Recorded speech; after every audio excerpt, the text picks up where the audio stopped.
Chapter 22. The sound of rain drumming on the roof of our house gently pulls me toward consciousness. I fight to return to sleep though, wrapped in a warm cocoon of blankets, safe at home.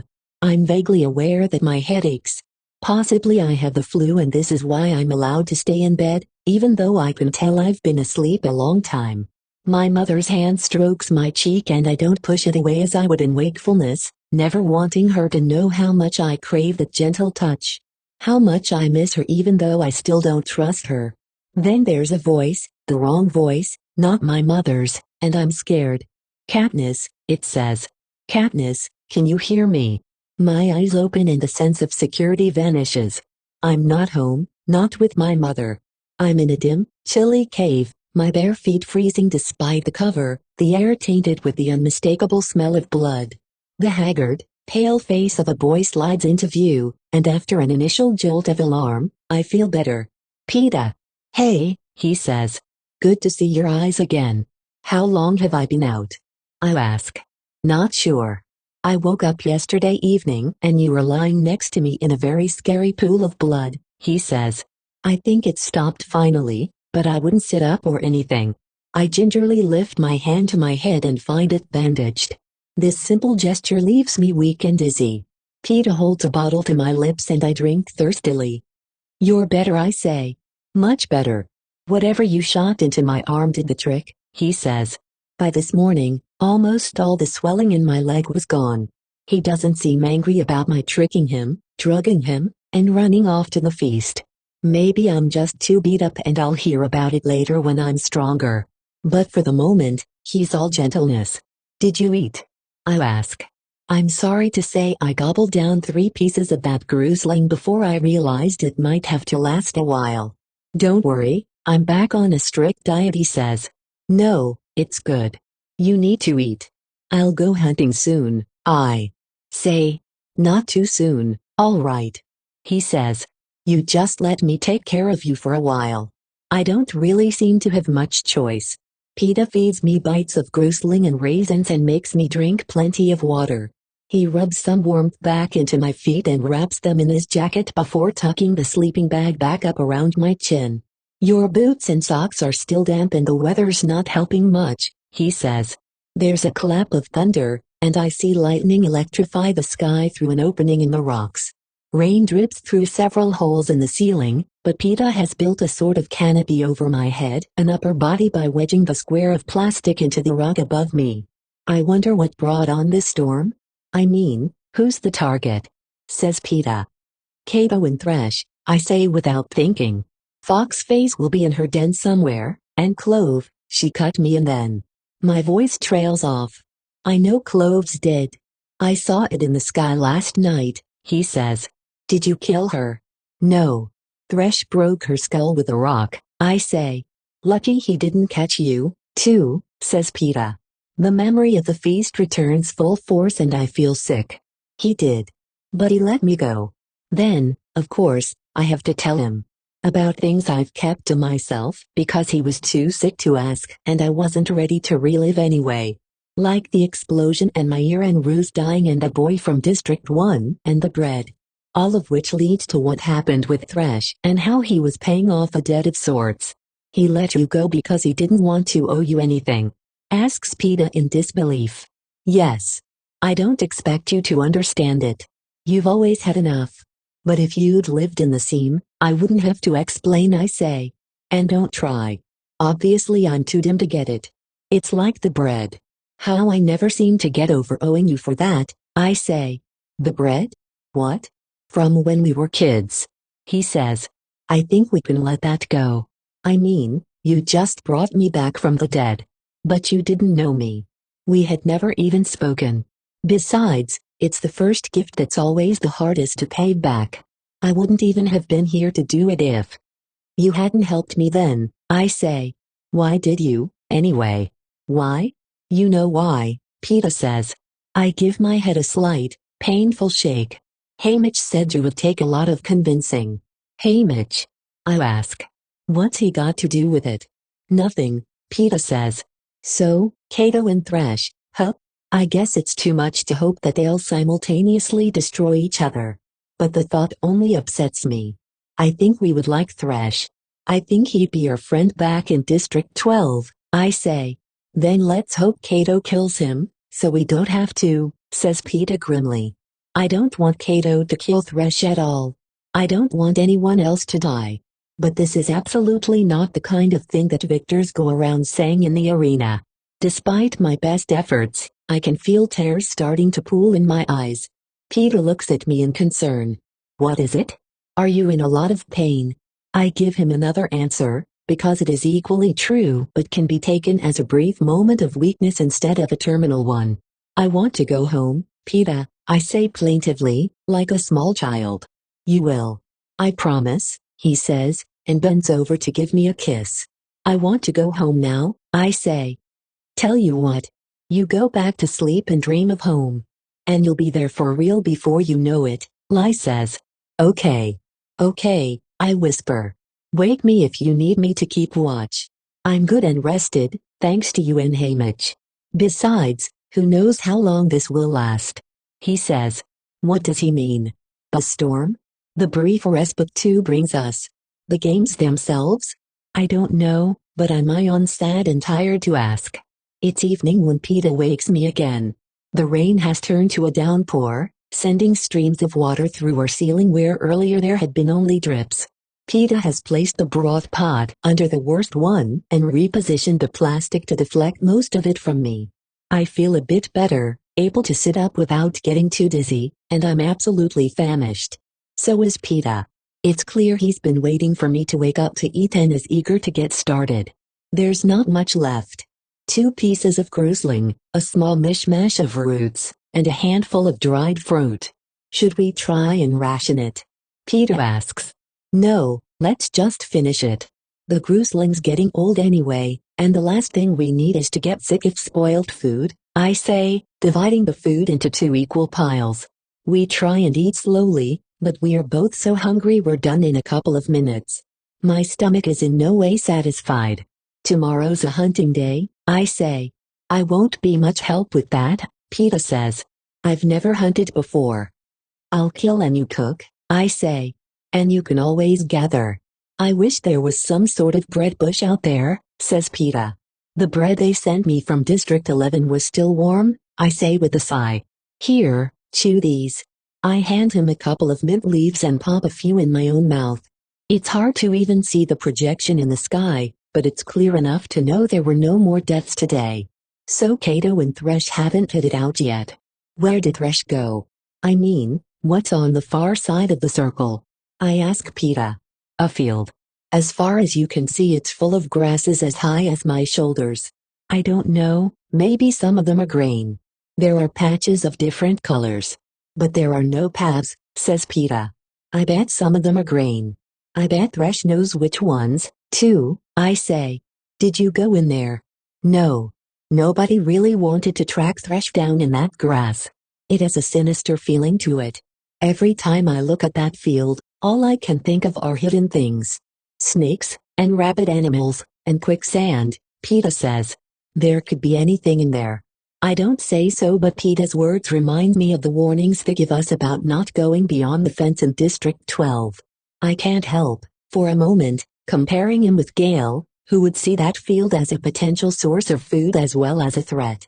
Thresh certainly did. It's not that Peeta's soft exactly, and he's proved he's not a coward. But there are things. You don't question too much, I guess, when your home always smells like baking bread, whereas Gale questions everything. What would Peeta think of the irreverent banter that passes between us as we break the law each day? Would it shock him? The things we say about Panem? Gale's tirades against the capital? Maybe there is a bread bush in that field, I say. Maybe that's why Thresh looks better fed now than when we started the games.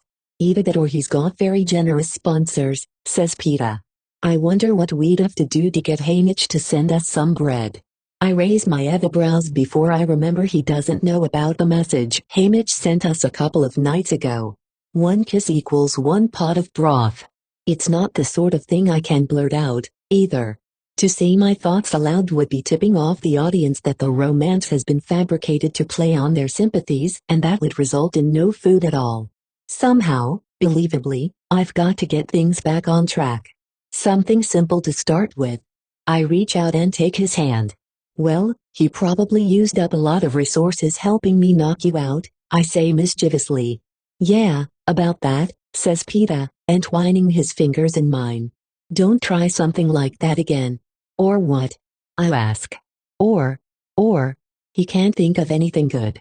Just give me a minute. What's the problem? I say with a grin. The problem is we're both still alive. Which only reinforces the idea in your mind that you did the right thing, says Peter. I did do the right thing, I say. No. Just don't, Katniss. His grip tightens, hurting my hand, and there's real anger in his voice. Don't die for me. You won't be doing me any favors. All right. I'm startled by his intensity but recognize an excellent opportunity for getting food, so I try to keep up.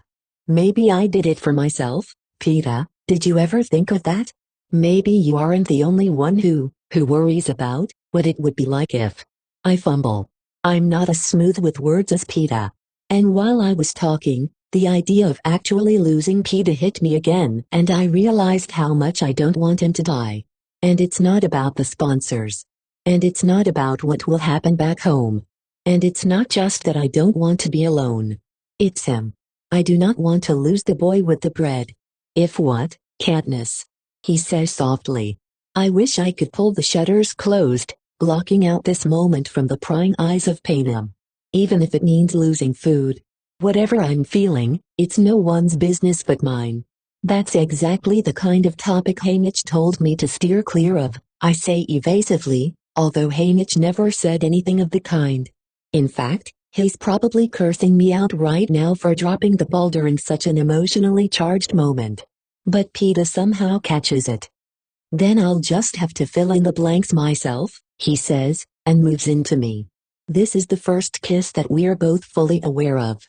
Neither of us hobbled by sickness or pain or simply unconscious. Our lips neither burning with fever or icy cold. This is the first kiss where I actually feel stirring inside my chest. Warm and curious. This is the first kiss that makes me want another. But I don't get it. Well, I do get a second kiss, but it's just a light one on the tip of my nose because Peter's been distracted. I think your wound is bleeding again. Come on, lie down, it's bedtime anyway, he says. My socks are dry enough to wear now. I make Peter put his jacket back on. The damp cold seems to cut right down to my bones, so he must be half frozen. I insist on taking the first watch, too, although neither of us think it's likely anyone will come in this weather. But he won't agree unless I'm in the bag, too, and I'm shivering so hard that it's pointless to object. In stark contrast to 2 nights ago, when I felt Peter was a million miles away, I'm struck by his immediacy now. As we settle in, he pulls my head down to use his arm as a pillow, the other rests protectively over me even when he goes to sleep. No one has held me like this in such a long time. Since my father died and I stopped trusting my mother, no one else's arms have made me feel this safe. With the aid of the glasses, I lie watching the drips of water splatter on the cave floor. Rhythmic and lulling. Several times, I drift off briefly and then snap awake, guilty and angry with myself. After 3 or 4 hours, I can't help it, I have to rouse Peter because I can't keep my eyes open. He doesn't seem to mind. Tomorrow, when it's dry, I'll find us a place so high in the trees we can both sleep in peace, I promise as I drift off. But tomorrow is no better in terms of weather. The deluge continues as if the gamma-makers are intent on washing us all away. The thunder's so powerful it seems to shake the ground. Peter's considering heading out anyway to scavenge for food, but I tell him in this storm it would be pointless. He won't be able to see 3 feet in front of his face and he'll only end up getting soaked to the skin for his troubles. He knows I'm right, but the gnawing in our stomachs is becoming painful. The day drags on turning into evening and there's no break in the weather. Haymitch is our only hope, but nothing is forthcoming, either from lack of money, everything will cost an exorbitant amount, or because he's dissatisfied with our performance. Probably the latter. I'd be the first to admit we're not exactly riveting today. Starving, weak from injuries, trying not to reopen wounds. We're sitting huddled together wrapped in a sleeping bag, yes, but mostly to keep warm. The most exciting thing either of us does is nap. I'm not really sure how to ramp up the romance. The kiss last night was nice, but working up to another will take some forethought. There are girls in the scene, some of the merchant girls, too, who navigate these waters so easily. But I've never had much time or use for it. Anyway, just a kiss isn't enough anymore clearly because if it was we'd have gotten food last night. My instincts tell me Hamish isn't just looking for physical affection, he wants something more personal. The sort of stuff he was trying to get me to tell about myself when we were practicing for the interview. I'm rotten at it, but Peeta's not. Maybe the best approach is to get him talking. Peeta, I say lightly. You said at the interview you'd had a crush on me forever. When did forever start? Oh, let's see.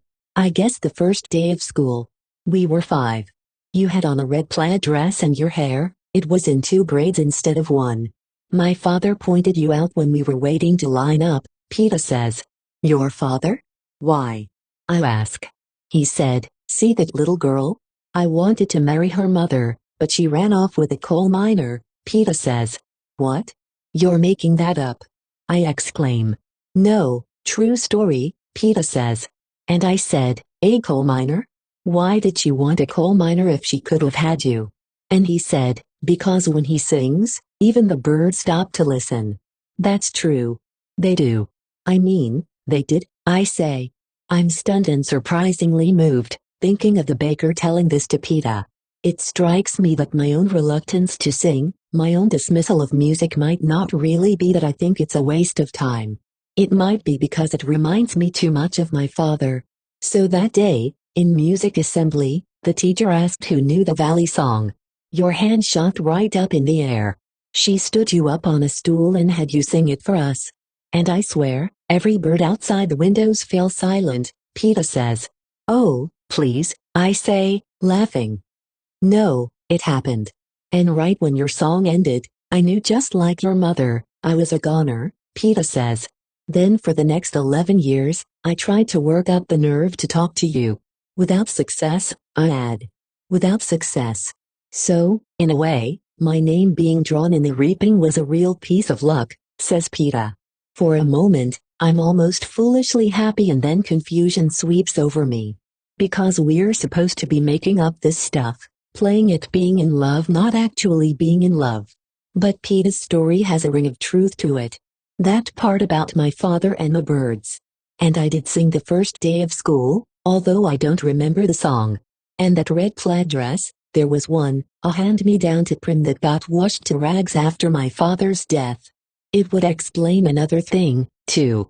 Why Peeta took a beating to give me the bread on that awful holiday. So, if those details are true, could it all be true? You have a remarkable memory, I say haltingly. I remember everything about you, says Peeta, tucking a loose strand of hair behind my ear. You're the one who wasn't paying attention. I am now, I say. Well, I don't have much competition here, he says. I want to draw away, to close those shutters again, but I know I can't. It's as if I can hear Hamish whispering in my ear. Say it. Say it. I swallow hard and get the words out. You don't have much competition anywhere. And this time, it's me who leans in. Our lips have just barely touched when the clunk outside makes us jump. My bow comes up, the arrow ready to fly, but there's no other sound. Peeta peers through the rocks and then gives a whoop. Before I can stop him, lies out in the rain, then handing something into me. A silver parachute attached to a basket. I rip it open at once and inside there's a feast. Fresh rolls, goat cheese, apples, and best of all, a tureen of that incredible lamb stew on wild rice. The very dish I told Caesar Flickerman was the most impressive thing the capital had to offer. Peeta wriggles back inside, his face lit up like the sun. I guess Hamish finally got tired of watching us starve. I guess so, I answer. But in my head I can hear Hamish's smug, if slightly exasperated, words, yes, that's what I'm looking like, sweetheart. Like and subscribe for more.